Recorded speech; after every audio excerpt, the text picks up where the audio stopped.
did. Let's go ahead and start the manager. This one's still being weird. Let's exit. Okay. So let's start it up again. My name is John. Port number 1001, 1002. Yep. Yep. Okay. There we go. So as you can see, when I prompted the peer John to register, it says on this side, on the manager side, it says it received a command from 10502, same IP address from the port 18,002, which corresponds to John.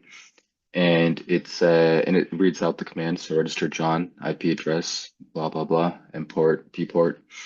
And then it sends out success. So from there, John over here, the peer, continues. And it asks me if I want to exit or set up DHT. So for now, I don't want to do either. Let's just go ahead and set up the other peers. So on this window now, I'm going to go ahead and start up the peer. Let's call myself Henry. Set up the M port, the P port. Yep, confirm. I'd like to register. And as you can see over here on the manager, we're just getting more register commands. And it is telling me what it is sending out. So this one over here, this is a new window, so I'm gonna go ahead and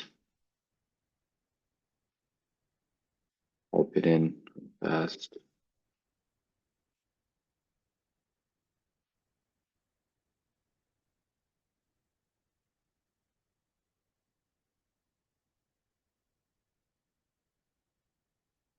Okay.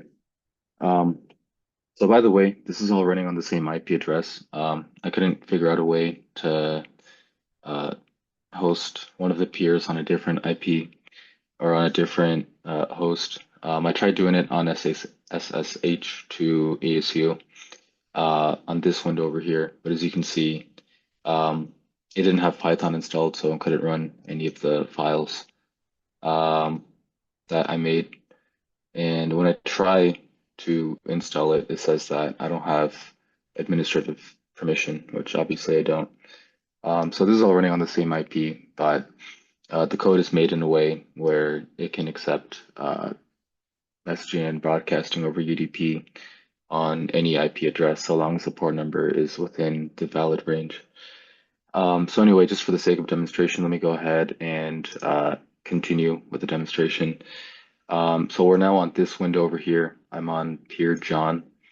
If I go ahead and I press 2, which sets up the DHT, it asks me for the size of the hash table. We have 3 peers, so it'll be 3 in the year 1950.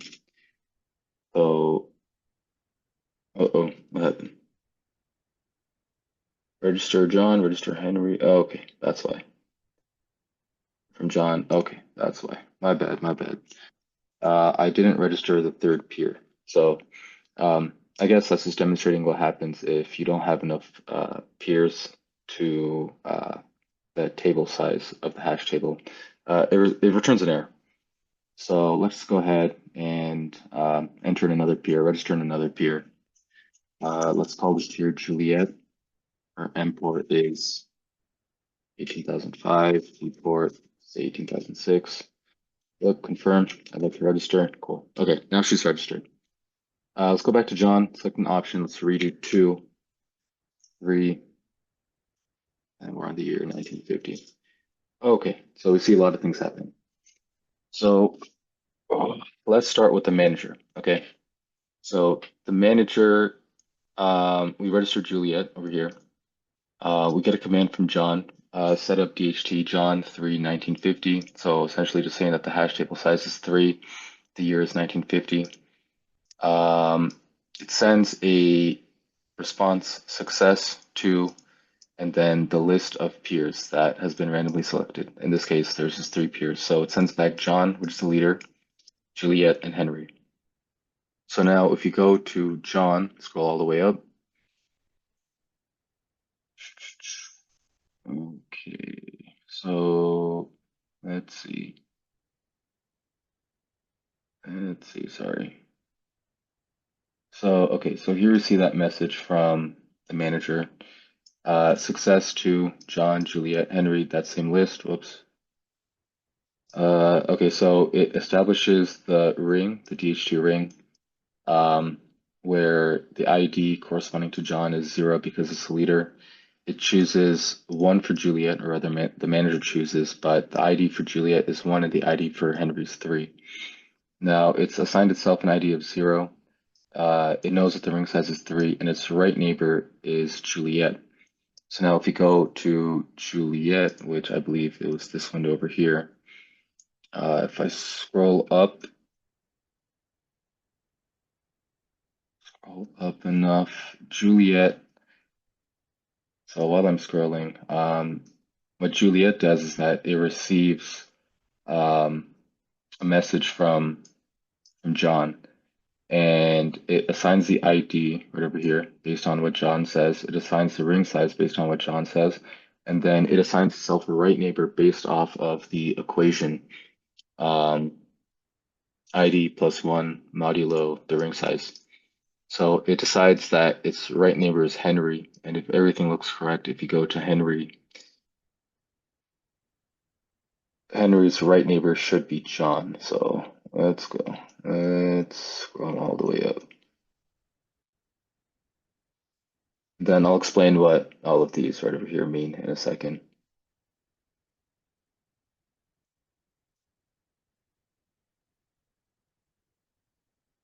Oh, hold on. I scrolled way too far up. That was from a previous run. Sorry, bear with me for a second here.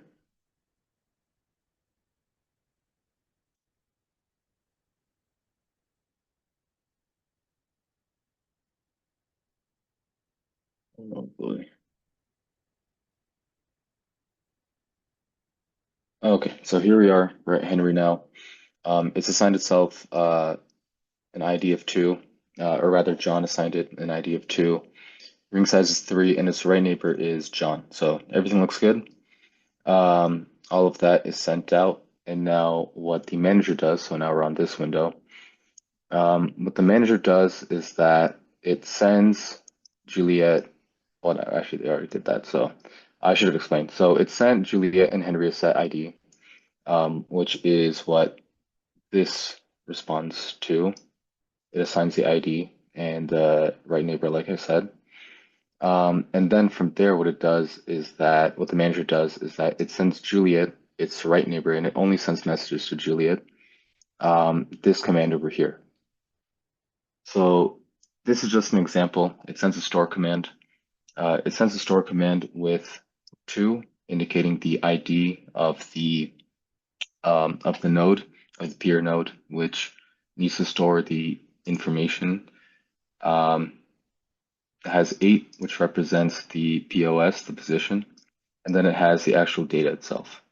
So this is the event ID. This is the integer upon which the hash function is computed.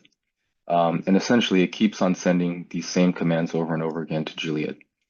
Now, if you go to Juliet right over here, so Juliet, she is assigned a number of 1. So she will only add things, add data to her hash table if the assigned ID is 1. If it's not, then she'll go ahead and relay or forward the message to her right neighbor, which is Henry. So as we can see from the first message from John, she receives store 2, 8, and then the rest of the data. So now store 2, the ID doesn't correspond to her, so what she does is that she forwards it to Henry. Now if you go to Henry, Henry receives from 1806, which is the port number corresponding to Juliet, the same exact command. So store 2, 8, 10, 9, etc. And then since the ID corresponds to 2, which corresponds to what do you call it? What was his name? Henry's ID number.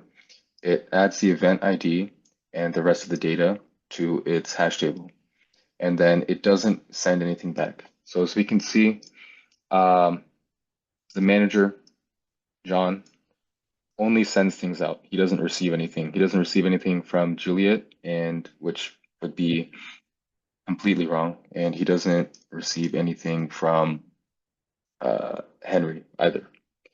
So going on, store two, over here we see it receives that same command, it adds it.